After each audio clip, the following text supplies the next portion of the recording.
जहांगीर के विषय में पढ़ेंगे। जहांगीर का शासनकाल 1605 से 1627 ईस्वी तक था। इनका जो जन्म हुआ था वह 30 अगस्त 1569 ईस्वी में फतेहपुर सीकरी में हुआ था। कहाँ हुआ था? फतेहपुर सीकरी में। कब? 30 अगस्त 1569 ईस्वी में। इनकी माता का नाम मरियम उज्जैनी था। इनके माता का नाम क्या था? मरियम उज्जैनी। और बचपन का नाम इनके क्या था? सलीम था। फिर उसके बाद जहांगीर के काल में विद्रोह हुआ था। किसका विद्रोह हुआ था? जहांगीर के जो बड़े पुत्र थे, जहांगीर के बड़े पुत्र खुसरो, सॉरी यहाँ पे गलती से लिखा गया है खुसरो। जहांगीर के बड़े पुत्र खुसरो थे जिन्होंने विद्रोह कर दिया। खुसरो ने इसलिए विद्रोह किया क्योंकि उसका समर्थन सिख गुरु, पांचवें गुरु अर्जुन देव थे, उन्होंने खुसरो को समर्थन किया था। बाद में जहांगीर ने खुसरो को अंधा करवा दिया और बाद में पांचवें गुरु, सिख गुरु, पांचवें गुरु अर्जुन देव को फांसी दे दी। इसको फिर से समझें।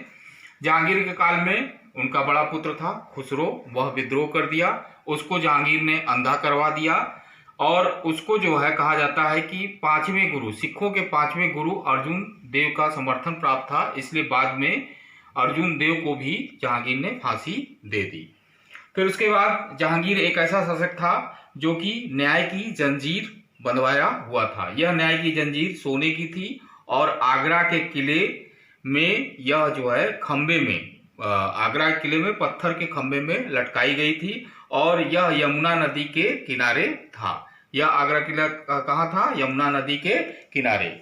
इस न्याय की जंजीर के जो है, इस न्याय की जंजीर के क्या फायदे थे कि कोई भी यहाँ पर जाके जहांगीर से न्याय मांग सकता था। तो ये ऐसा पहला शासक था जिसने न्याय की जंजीर बनवाई थी। यह न्याय की जंजीर कैसी थी? सोने की थी और आगरा के किले में एक खंभे पे लटकाई हुई थी और यह आगरा किला किस नदी किनारे है? यमुना नदी के किनारे। इसके अलावा जहांगीर ने राज्य की भलाई के लिए 12 घोषणा किया था, जिनमें से मुख्य था मादक द्रव्य का निषेध, अर्थात उसके राज्य में मादक द्रव्य जो है निषेध था, अर्थात कोई भी मादक द्रव्य नहीं ले सकता था। इसके अलावा पशु हत्या पर उसने रोक लगा दी। इन घोषणाओं में यह मुख्य घोषणा थी। ऐसा जहांगीर एक ऐसा शासक था जिसने 12 घोषणाएं की थी। फिर उसके बाद जहांगीर के काल में व्यापारिक दल का आगमन हुआ था, जो पहला है 1608 ईस्वी से 1611 ईस्वी। इस समय कौन आया था? कैप्टन हॉकिंस व्यापार की अनुमति के लिए आया था, लेकिन जहांगीर ने उसे व्यापार की अनुमति नहीं दी।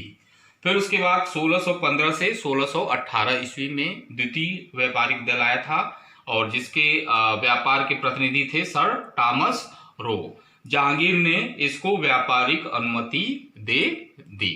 तो कुल मिला के दो मुख्य रूप से व्यापारिक दल आया था, जिसमें पहला था कैप्टन हॉकिंस और दूसरा था सर टॉमस रो।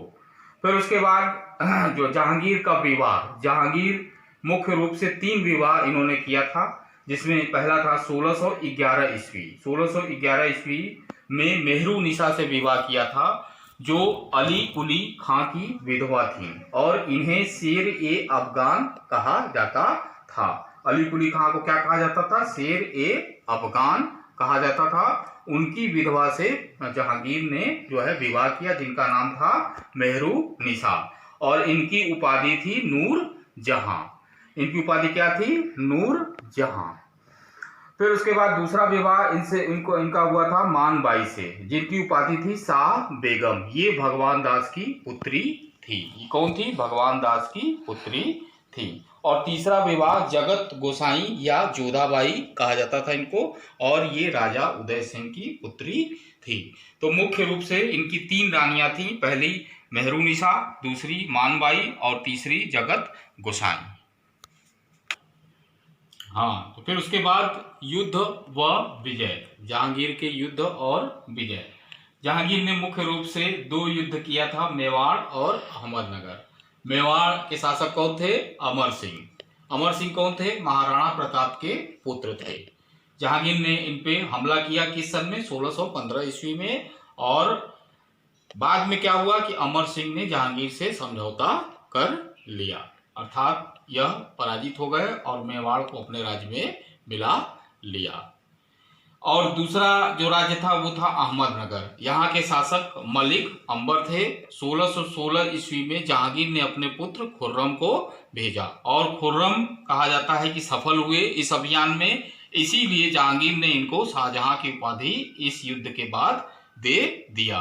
तो खुर्रम को शाहजहां की उपाधि किसने दी? जहांगीर ने दिया। मेवाड़ विजय कब किया गया? 1615 ईस्वी में। अमर सिंह कौन थे? महाराणा प्रताप के पुत्र थे। तो ऐसे ऐसे क्वेश्चंस आपके बन सकते हैं। फिर उसके बाद उपलब्धि।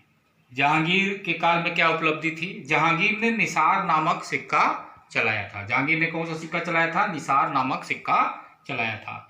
इसके अलावा जहांगीर ने पितृद्युरा शैली का प्रयोग किया। पितृद्युरा शैली क्या होता है? मकबरे को बहुमूल्य पत्थर से सजाया जाता था, इसी को बोला जाता था पितृद्युरा शैली।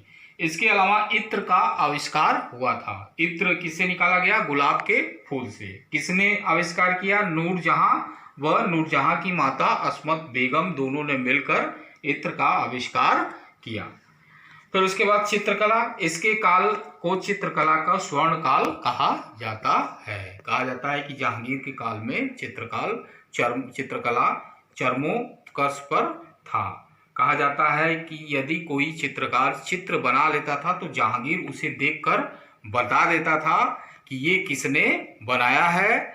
इस तरह का जो है चित्रकला का पारखी था जहांगीर, और इसलिए जहांगीर के काल को चित्रकला का स्वर्ण काल कहा गया।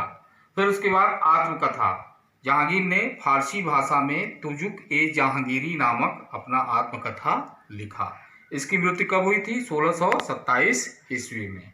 और इसके मकबरे का निर्माण किसने करवाया था? नूरजहां ने शाहदरा लाहौर में इसका जो है मकबरे का निर्माण कराया था। नूरजहां कौन थी? जहांगीर की पत्नी। तो इसमें से आपको जो प्रश्न जो बनते हैं वो ये बनता है कि निसार नामक सिक्का किसने चलाया? पितृद्युरा शैली क्या है? इत्र का आविष्कार किसने किया था? किसके काल को चित्रकला का स्वर्ण काल कहा जाता है? जहांगीर के आत्मकथा का नाम क्या था? या इनकी जो आत्मकथा थी वो किस भाषा में लिखी गई? और इसके अलावा इनके जो है मकबरा, जहांगीर का मकबरा का निर्माण किसने करवाया? तो ये प्रश्न बन सकते हैं। धन्यवाद।